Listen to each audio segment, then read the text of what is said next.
Alrighty, so let's talk about week 4 in CIT93 JavaScript. So I haven't published the module yet. I'll do that once I'm done. I just want to go over a couple things. One is that the Monday this attendance is due is a campus holiday. Just know on campus holidays, whatever day it falls on, I move the due date to the next campus open day. So for this, because it's a Monday, I think it's Labor Day, it would be then the next night it would be due. So FYI. Now, because we have Thanksgiving this semester, that would probably fall until the following Monday. So just FYI. So I've been having that's my second item here. So the really good discussions in your grade submissions.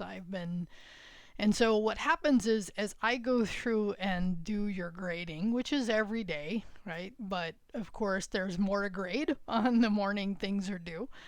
And I'd send out that email to give everybody, hey, a heads up, here's how it works, right? So, but one thing that can happen based on the volume of what happens is if I give you a comment, you give me a comment, you give me another comment back, it may get lost because the only way, and this is something I need to see if they have a way to do this, the only way I get noticed is if I go into one of my mailboxes in the campus. I don't actually get a submission. Like for all your submissions, I get emails about that. What's my point? My point on this one is that for some reason I don't get back to you. Go ahead and email me, right? Email me in the Canvas inbox to say, hey, Rio, I sent this, give me a little time. If you put it at noon and you haven't heard from me by 1, okay, maybe give me a little more time. But if I don't see it by the next day, for sure, follow up with me, okay? So just know that it could get lost in the avalanche of things. So when doing code alongs, and this is something I think most of you are getting, but I just want to clarify. When you're doing code alongs, you're giving me your commit history for whatever folder. And this is the way it would look, like your repo name, commits, main, and then whatever folder it is. And this is the branch. We don't deal with branches in this class, and this is not a working link. I just want you to see the example. So every time we create a new folder, when you submit for the code alongs, and the difference is when the code alongs, it's just for me to see, right? That's all it is. Well, not all it is, it's an important part. Which, by the way, if you don't know, I actually clone your repos on my local system because I run your code. And that's the other thing is you need to be running your code. And I'm going to talk about that in a minute. Okay, so because you want to know if there's any errors in your code, because I started last week when giving you feedback and some minor points, but it becomes more important the more we go because it's important to understand how to troubleshoot, find errors, reach out for help when you need it. Okay, which leads me to the other way. So when we're doing discussion work, right, provide us. And here's the thing is when we're all looking at your code, yeah, can we look at your commit history? It's fine, but it doesn't show us your actual JavaScript in the web page to where we can go into DevTools. Okay, so that would look like here, GitHub IO, your pub, whatever your repo name is, and whatever week we're working in. Again, this is not a working link. So I thought this would be a good idea, a good time, because I think I've had a couple of you say, hey, you can't get to DevTools, and some of you have asked how important it is. It's very important that you learn to look at DevTools. So I'm going to show you both from because I can't remember how many of you, I think many of you are using CodeSpace, but I use local, and I know several of you are using local. Locally, I think it's a little easier, but whatever. So I'm actually on my CodeSpace, okay? I have the week 4 folder up. I'll talk about what you need to actually code along to get ready for week 4. But in this case, I have this up and running, and in my CodeSpace, I search for extensions, and I installed the live server extension, okay? So in this case, this is the one, when you see it up in here, when you first come into extensions, you see live server. Now, why is that important? Well, what's important is when you have your index file and you want to look at your output in the browser, what you want to do is come down here to the bottom Okay, and this is in code space, so there's one additional step in code space. And when you hit go live, you actually get this message, okay? It says your application is running on a port, and in order to see that, you have to open it. Now, you don't have to make it public. That might be something we do later, but this is really only you can view this live server running your code, okay? It's in your code space. It's not in GitHub. I know that can be a little confusing, right? But hopefully you're starting, seems like you are. But in this case, you would go ahead and say open in browser. And when you open in browser, now what happens here is it's going to show you all the folders you have. In this case, I'm going to click into week 4. Now it doesn't look like there's anything here, because in this example that we just finished, we didn't actually have anything on the web page, which is pretty common. I think starting next week, maybe even some this week, we start outputting more to the browser. And we call that the DOM, by the way, the document object model. So in order for me to see the code, and what you want to do, you'd right click, hit inspect. And then when you're on inspect, generally the first time you come in here, yours might look a little different. You come in here, and then here's the console. So when we're doing console.logs, it's there. You go over to sources, you go to main, and then in main, right, you can see here, here's your code. And then to walk through your code, you'd set a breakpoint. And then what would happen is you could refresh the page. It has stopped on that breakpoint. And then you hit step.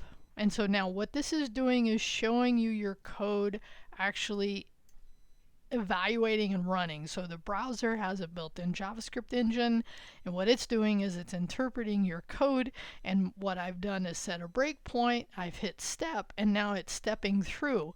It even shows you here what's being passed into the function, right? So we're passing a value into the function. Right here it is, determine household size, determine house points. So it's showing you, hey, I have a variable. And this is where understanding, and this is something what we get in this week, is scope. Understanding, you know, how functions are scope, block scope, and how this is global scope. But more importantly, well, as importantly, is to understand if you have any errors here, especially when we're doing the code discussions, okay? Okay, so that's on code space.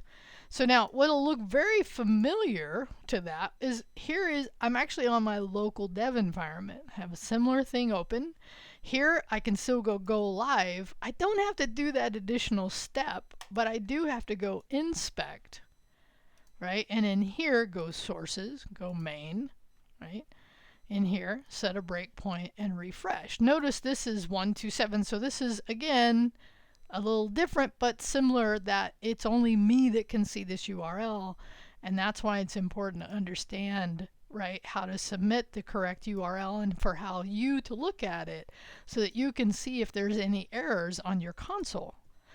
Errors on your console are really important. Like in this case, let's just make one so you could see it. So like if I put XYZ here, went back over here, I'd immediately get an error, right? So like it's not defined. It's like, what are you trying to do? I'm trying to call something, in this case, call a function that doesn't exist.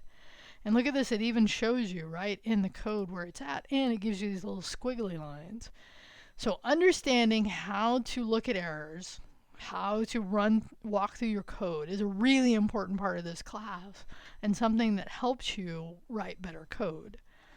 Okay, so just make sure you got that right, and come for help if you need it. Okay, so what you want to do for now is, this is a video I've done in a previous semester, but what you're going to do is take your, because you're going to code along, this is preparing your code. Like if you missed something on their example, if you did something a little different. And here's what I want to say. It's best when you're coding along to code along with my code base. And the way you get it in this case is I'm saying, okay, here was the solution code for the challenge that we did in week 3. Now coming into week 4, make sure your code looks like mine, because it's just better and easier to follow along. Now, can you play with your own version? Yeah, just do it outside of our repos, right? So that it doesn't get intermingled with this, because you're coding along, showing me you're doing the work and doing the commits. Okay. All right, so check that code in. Now in the video, I think I have you post, I say post something in discussion board. You don't have to do that. But I will, when I look at your reply here, is I will actually look to make sure you checked in the code, because I want to have you have that starting code, which by the way, it is good to update which week in the title as well, just to kind of show your understanding, like when you're, here's week 4. So when you're looking at that title in the browser, it just helps us see it. Okay. Okay. So here's the other thing. For those of you taking my database class, and I know there are actually a handful of you taking both, you got to see an early version of an app that I'm helping create as part of a grant that I'm on. And I wanted to do it in this class, but I ran into a little bit of an issue. But I thought, you know what? It's a good time to talk about a good use of LLMs, ChatGPT, of course, being the most common.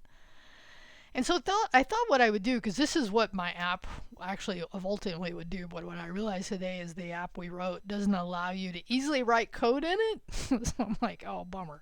So what I've done is given you some sample prompts. Like you could take this first prompt, I've already done this, and go to ChatGPT, right? I'm just going to do a new chat, which by the way, ChatGPT is free at this point, right? So you could paste that in.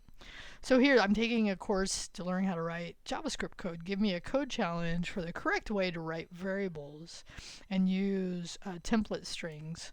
And I should say and I should have said here, and this would be good, and you'll see me update this, using camel case and use template strings for output. Okay. Don't give me the answer, and don't give me feedback on the code. So then what you would do is like, okay, right? It would then, okay, here's your example, write 3 variables. Now, how would you do that in here, right? So you could write, what's it want us to do, right? Name, first name, right? Equals, right? Okay. Now I'd hit Shift Enter. Now Shift Enter allows me to enter another line. So what you're doing here is you're using ChatGPT to see how well you're translating the concepts of this class, because part of what you're going to have is a technical interview, and a technical interview is me saying, okay, it's not well, it'll involve more of what we do up until the point of the technical interview, but this kind of concept. And so I've had a couple of you who are like, I need some more something, I need to write some more code, I need some more instruction. And this is a great way to use these LLMs, right? Now if I hit enter, I didn't complete it, right? Great start, right? And you can ask it questions. So here's my point, right? Here's some, I'll modify that with what I just did, but I think here's my point of this. My point of this is a great use of the LLM, ChatGPT, whatever one you're using, is to help you understand and write code, not to write code for you. And what happens, I've noticed with students who are new to programming, is it's just so human to want something to do it for you, but it's not helpful for you to develop the muscle memory and the skill set and the knowledge base in order for you to do it. And you might say, well, Rio, based on our world, will I still need to do this? And the answer is, who knows what the future brings? But if you want to go into a technical field like this, you're going to do a technical interview, and are they going to ask you a question and say, okay, here, use ChatGPT to answer it? No, you're going to be asked to demonstrate your knowledge base. And this is why I find it so important for a course like this, and like the database class, if you're taking that one, is for you to demonstrate how well. And it's not that you have to have absolutely every piece of the syntax right. It's that you understand conceptually and you can write mostly that code. And so use these chats, generative AI, LLMs, to be a tutor.